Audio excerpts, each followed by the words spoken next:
menurut Mbak Dina nih, pastinya kan teman-teman pengen tahu dong prosesnya seperti apa dari hari pertama, hari kedua, dan hari ketiga. Nah, kalau menurut Mbak Dina sendiri, bagaimana nih perasaannya? Iya, senang banget ya. Sebetulnya kan saya juga udah jadi fasilitator, tapi dengan ini saya dapat banyak sekali lah paradigma baru maupun teknik-teknik baru ya yang efektif untuk mengajak peserta untuk lebih hidup lagi, untuk bisa mendapatkan materi training itu dengan lebih baik gitu, tidak hanya monoton gitu loh, ya, ya. Selama ini mungkin agak monoton ya, jadi bagi peserta juga sering boring gitu ya. Akhirnya materi nggak terserap dengan efektif gitu. Tapi kalau kita kreatif, memanfaatkan banyak hal gitu ya yang ada di sekitar kita, jadi kayaknya peserta lebih enjoy, jadi lebih efektif ya. Lebih efektif ya. Tapi by the way itu juga pernah terjadi dengan saya ya. Karena saya membuat, sebenarnya saya ada pembukaan tuh lucu-lucu, cuman kadang-kadang ada karena idenya kurang banyak ya. Iya, benar. Jadi kadang-kadang kebingungan ya. Gitu. Sama. Ini banyak inovasi ya. Inovasi jadi ya. Kita diajak untuk mikir beyond dari dinding-dinding tempat pertemuan yang selama ini kayak memenjarakan kita ya. Jadi ini kita berpikiran lebih luas dari itu gitu ya, sehingga banyak cara yang bisa kita gunakan gitu kan. Salah satunya kayaknya teknik bertanya ya, Rif ya. Oke. Aku mungkin teman-teman ya kita tahu ya, karena kan kita salah satunya kan di sini kan kebetulan adalah tentang teknik bertanya kan, itu salah satu modal untuk facilitation fasilitator. Nah, kalau menurut saya pribadi ya, menurut saya pribadi tadi kan kita teknik bertanya itu memang hal yang paling penting. Kenapa? Karena kita tahu karena kita hanya sebagai fasilitator, bukan sebagai narasumber ya teman-teman ya. Jadi memang harus banyak bertanya. Bagaimana kita apa sih tujuan kita ingin tahu nih tujuan kita kan, pasti ada tujuan ya pastinya. Nah, kita ingin tahu apakah tujuan tuh dari banyak macam pikiran orang itu kan punya persepsi yang berbeda-beda. Kalau menurut Mbak Dina seperti apa? Iya. Kalau fasilitator itu kan memang melihat peserta itu sebagai sumber ilmu ya. Mereka itu bukan gelas kosong kan. Mereka sudah banyak pengalaman, sudah banyak pengetahuan, punya ilmu gitu ya. Jadi memang seorang tugas fasilitator memang justru kemampuannya untuk bertanya ya. Dan kemarin kita banyak sekali mendapat masukan-masukan gitu ya dari sesi tentang teknik bertanya itu untuk menggali pengalaman maupun pengetahuan peserta sehingga nanti kita nyampe pada tujuannya gitu ya. Jadi memang kunci utama dari seorang fasilitator adalah kemampuan untuk bertanya ya, Rif ya. Benar nggak, Rif?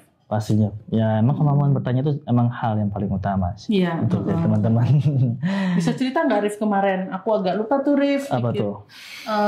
Teknik bertanya yang paling pas itu yang gimana tuh? Kalau teknik bertanya kemarin ya, kalau mudah-mudahan saya agak lupa ya. Takut lupa. Karena kan namanya kita kan 3 hari kan, kadang saya juga kapasitas otak saya juga nggak tahu bisa menampung semuanya, tapi saya harus baca terus. Jadi memang ada piramida itu di mana who, what, why ini yang ditekankan kenapa. Mengapa, baru when dan where. Gitu. Jadi memang kita ingin tahu nih. Dalam otak kepala itu kan punya, sekali lagi ya kita pengen tahu ya, karena kan proses orang tuh beda-beda. Kenapa kamu pengennya ini A, B, C, D. Nah, kenapa teman-teman memilih ini? Alasannya apa? Nah, itu kita gali terus sehingga ya kita bisa dong misalkan kayak banyak topik yang mungkin keinginan banyak orang itu mungkin bisa ada yang persepsi yang sama ternyata dari sekian banyak orang. Nah, itu sih makanya ada piramida, itu komunikasi. Tapi Rif ya, kalau orang itu ditanya mengapa gitu kayaknya langsung jidatnya berkerut ya, Rif. Jadi gimana caranya agar kita tuh bikin pertanyaan yang peserta tuh nggak langsung berat gitu? Ya, pertanyaan tuh harusnya yang memudahkan ya. Memudahkan. Jadi apa tuh namanya tuh? Lebih bagaimana perasaan kamu?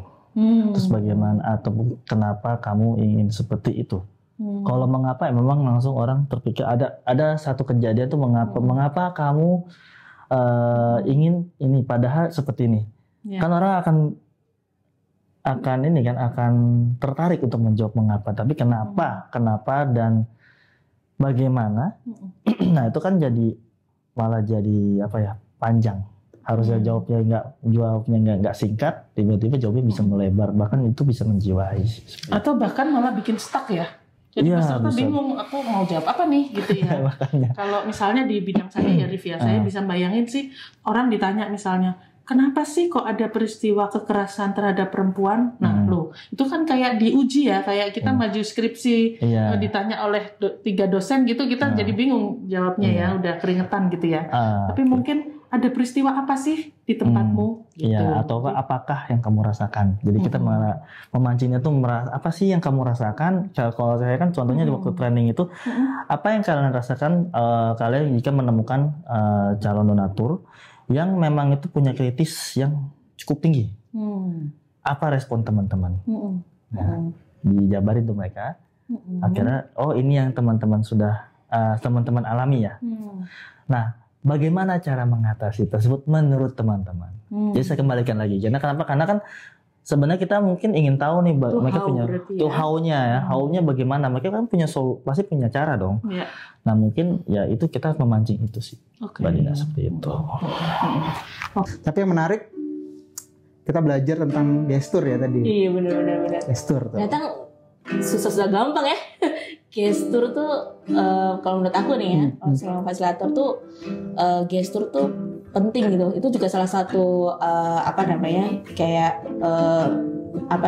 bukan teknik sih sebenarnya, kayak kita tuh juga itu merupakan alat bantu untuk kita deliver gitu loh. Benar. Deliver gitu bisa. Misalnya kalau fasilitatornya itu ya dia dengan gestur tubuh, misal kita mau ngomongin tentang bola gitu, kita kan bisa kayak memvisualisasikan nih loh bola ya gitu tuh, kayak jadi kan kadang kan peserta kan ada yang visual, ada yang audio gitu kan. Dan ternyata itu lebih nempel, Mbak. Betul. Saya waktu jadi peserta gitu kan, ada satu orang peserta lain yang menceritakan tentang pengalamannya gitu, menggunakan gayanya gitu kan. Ternyata yang lebih nempel itu justru gayanya ya daripada ceritanya.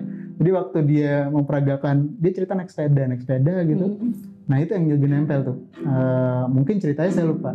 Dia cerita tentang desanya aja, dia cerita tuh desanya, tapi saya lupa di mana desanya. Terus sepedanya saya lupa itu sepeda siapa, tapi saya ingat bahwa dia pernah naik sepeda. Sepedanya lebih besar daripada ukuran badannya waktu itu gitu.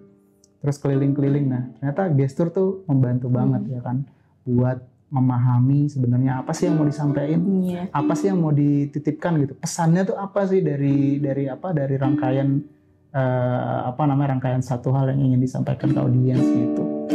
Iya ya, kayak ngasih messengers gitu loh, memperkuat justru ya kan. Benar. Kayak gitu sih. Tadi kalau Mbak Elga bilang ada yang peserta ada yang nangkep orang gitu ya, ada yang nangkepnya dia secara verbal, secara visual gitu ya.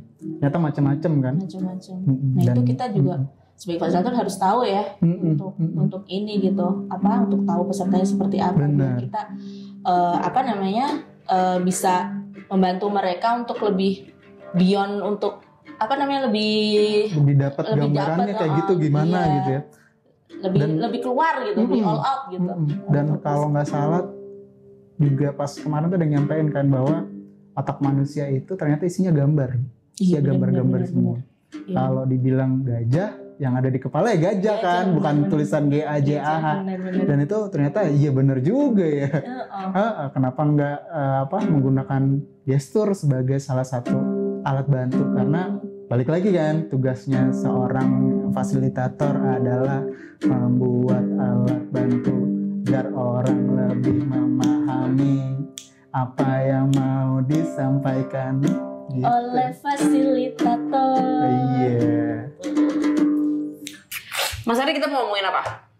Kita ini sebenarnya hari ini mau ngomongin soal suara gitu ya. Nah ini kan ada Mbak Sari juga sebagai seorang pemilik suara indah gitu. Sebenarnya apa sih arti suara gitu ya sendiri buat Mbak Sari sendiri mungkin? Buat pribadi dan nanti kita cerita soal fasilitasi begitu. Sebenarnya dia suaranya juga bagus. Ini udah ngebas gitu kan. Ya, kalau suara saya memang bagus. Nah, suara tadi tadi kita belajar soal teknik vibran tentang suara. Nah, pentingnya arti dari suara sendiri dalam memfasilitasi gitu ya. Itu dilihat dari misalnya kalau audiensnya udah mulai loyo gitu ya, lemes kayak cakwe pinggir jalan.